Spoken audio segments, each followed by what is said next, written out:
de banquiers qui nous ont donc jetés, qui sont d'ailleurs les mêmes qui aujourd'hui viennent nous voir en disant Lara Shelter, j'y croyais depuis le début, c'est formidable. Je dois dire que là, ça se fait pas, monsieur le rabbin, mais je prends un malin plaisir à les envoyer balader. Voilà. Et puis il y a donc un banquier, bon, ça se fait, il y a un banquier qui s'appelle Charles Millot, qui était donc le patron des caisses d'épargne et qui est celui qui a donné le feu vert sur le financement. Ils disent qu'ils sont complètement bouleversés parce qu'ils réalisent qu'il y avait d'autres lectures possibles à ces fameux rêves qui étaient à l'origine de la rupture. Et je pense qu'une des problématiques majeures qu'il y a en effet dans ces fratries dans lesquelles il y a tension, c'est dans la manière dont on a perçu le regard parental sur soi par rapport aux autres. Et donc il y a ici nécessairement deux axes sur lesquels on peut travailler. Et donc le MAMA, c'est un mélange à la fois de cette générosité dans les plats, dans le truc, et en même temps d'une rigueur de gestion assez exceptionnelle. J'ai donc, comme je vous l'ai dit, plusieurs fois deux fils.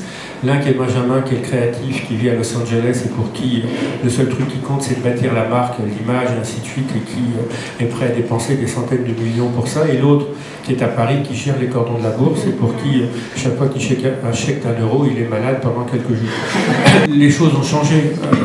Moi, quand j'étais en réunion avec mon père, et quand il s'exprimait et que j'étais pas d'accord avec lui, je la fermais, jamais j'aurais ouvert, jamais j'aurais osé dire quoi que ce soit.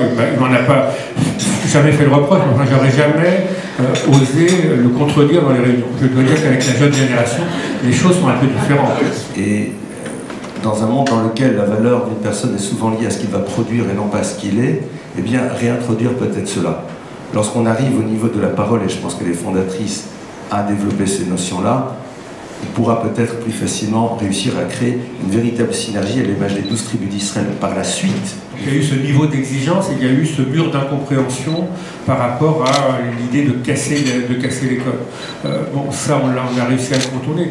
Ce qui change aujourd'hui, ce que j'ai l'impression de changer un peu, c'est la relation avec les équipes. Et nous croyons profondément que dans une économie de marché très concurrentielle, les valeurs éthiques d'une entreprise sont garantes de sa réputation, de sa réussite et de sa pérennité. Nous croyons également profondément que l'échange et le partage sont une source d'enrichissement et de manière d'élever sa pratique professionnelle.